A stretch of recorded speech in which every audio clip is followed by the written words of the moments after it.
Hey y'all, welcome back to my channel. I'm Bolt, I make comics, and today I wanted to show you my thumbnailing book. This is specifically where I put my thumbnails for my comics, and of course I have a notebook for that too. I have a notebook for like everything.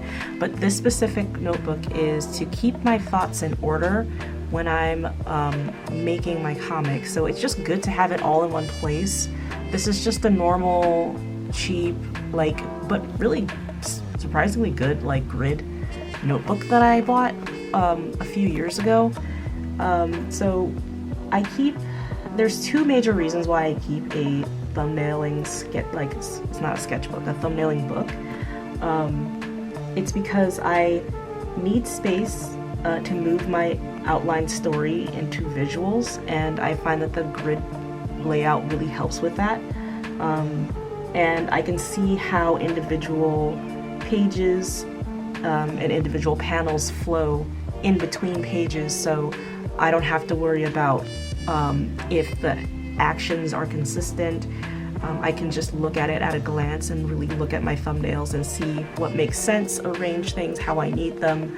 I can break up a scene by section, by scene, by moment. I tend to play it loose with other ideas in here too, like mini comics, extra comics, and zines and different ideas like that. But for the most part, I stick to my main comic in here. So I'm just gonna go through it a little bit. This is just like a first page pen test. Alright, this is where I outline. I'm just gonna open up to this page because this is nothing. This is like a little washy image thing. But this is how I basically lay it out.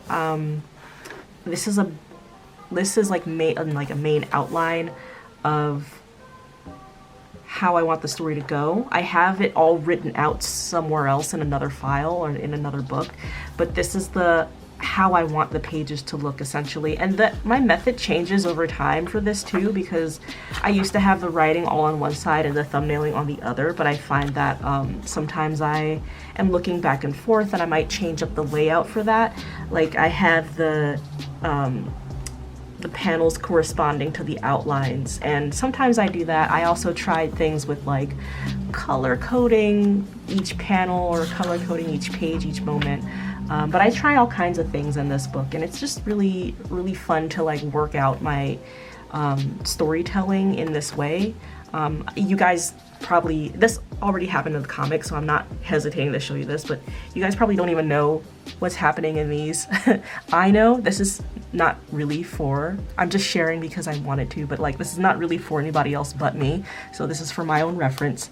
I know what's going on in these little thumbnails, but you don't, and that's okay. This is not for show. This is just something that I work in periodically. Each time I have a solidified writing down, I come here. There's some stories and chapter outlines. They need revisions. Instead of just erasing, I move on. A lot of this stuff is in pen, by the way. Some of it's in pencil, but I don't tend to draw a lot. I guess it's half and half, but sometimes I'll thumbnail a sequence out, then find out it doesn't need to be in that spot. Let me show you.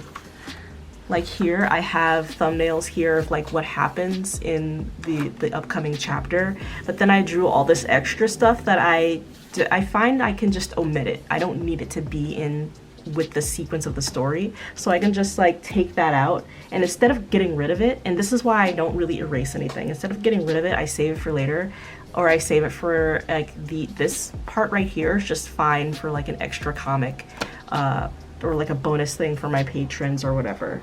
I look back on this thumbnail book often, and I find older ideas that I couldn't get to, ideas that I liked but didn't know where to put them, or I can repurpose them into a later part of the story, or as a fun extra bit, you know. So don't throw these ideas away. You never know when you're gonna come back to them later and you still like them. I say this a lot, but if I tried keeping all this digitally, I wouldn't be able to find it again. So in the back of this book is this is the zine zone. So I'll have ideas for my zines in here. I'm not really gonna share much of it, but here's some zine ideas that I have, and like it's not just my comic, it's like other things in here too. So I've kind of divided up the section with a little strip of washi on the corner to know like this is the section where I put my zine ideas, and that's pretty cool. What's in here? Oh, stickers. Nice. Sometimes I forget what's in these pockets. I don't always check them. Sometimes I've got my book open to my writing and I'll start planning or outlining the important parts. It gives me space, like I said, to zoom out and kind of like look at the flow of the pages in general, what I should keep, what I should cut. I don't draw these thumbnails too big. Some of them are pretty large though. Like you call them thumbnails, but they're obviously bigger than that. But that's where like the grid comes in. I really like using the grid because it helps me sort of, why are there so many blank pages?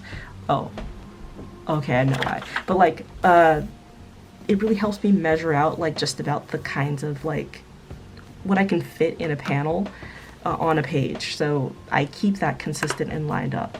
I do not move to Clip Studio Paint until I have a solid base for the story and the thumbs, because it generally determines roughly how many pages I'll need. I don't like going back. I don't like going back last minute and adding like more than 4 pages to my file. I don't actually mind as much how many pages are in a chapter or a section or a story. I don't mind that. I just need to know approximately how many or how long it'll be for me to make the comic, because I don't like going back, like I said, and this is what happened in my latest chapter actually, is that I was having issues with the end part because I didn't fully hash it out in here, and then I ended up going back and going, well wait, there's something missing here, and then I ended up adding 10 more pages to the end of the chapter because I needed it. I didn't want to just end it so abruptly. I needed it to lead into the next chapter. So, and I didn't put it initially, I didn't write it down, and that's where I kind of messed it up a little bit. So I try to avoid that by having it all written down and then having it all thumbnailed out so that I have a plan and I have a way to just like move forward. So that's just how I do things in here. I'm pretty loose with the dialogue, but I do like to know approximately where my speech bubbles will go. So if you like look here, I've made room for where people will be speaking roughly.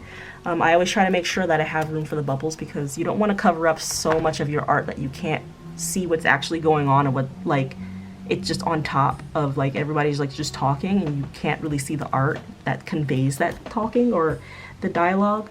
So I try to like factor in room for that. I'm not too specific about page count, like I said. I prefer it to be under 40 pages per chapter. I don't try to like linger too long on anything, but I also want it to be enough for me to go, oh hey, well, I don't even know if this is spoilers, so oops. I haven't even gotten to this part of the comic, but whatever. I don't try to like be too specific about page count, but I do have a goal of making it like under 40, like because I do want it to be enough story, enough characterization, but I don't want to rush it. So like 30 to 40 is like a comfortable amount of pages for a chapter for me, and if it goes longer than that, that's okay, as long as I don't have to add more pages at the last minute like this last chapter, like I said. So yeah, if you guys are interested, read The Alchemist Collective. It's really good, at least in my opinion, and I'm just saying that because I'm a creator, but links in the description below.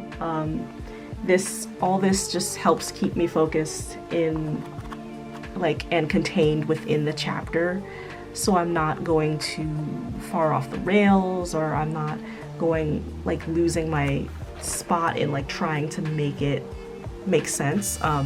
So like if you see here, actually one last thing, I kind of like this. I have a highlighter thing going on because I like highlighter, but if you can just see this, like I have it grouped by scene. So this is a scene where 2 characters are interacting and then another comes in, and then this is like it transitions into another discussion in another place because it's going from one thing to the next.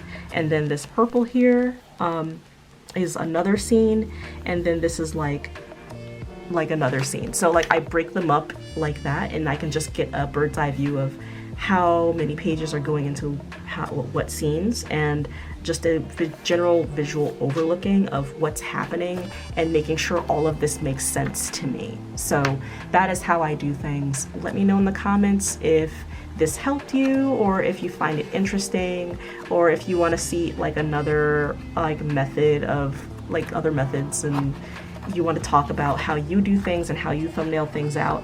Like I said, none of this even goes into clip until I'm done with it typically. So I try to make sure that everything is solidified, and then I'll take the thumbnails and just literally just copy them over into clip, and I just like tweak it from there. It's okay for me to tweak things once I'm in a digital stage.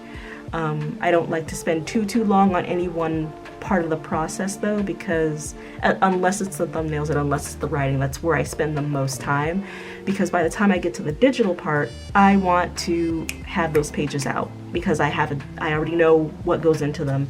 I already know what I have to do. I already know the amount of work that I have for what I have to do for my comics. So all of that to say is that this is my foundation. This is where I put everything before it goes up online, essentially. So I'll see you guys on the next one. Let me know what you think, and yeah, take care. Bye bye.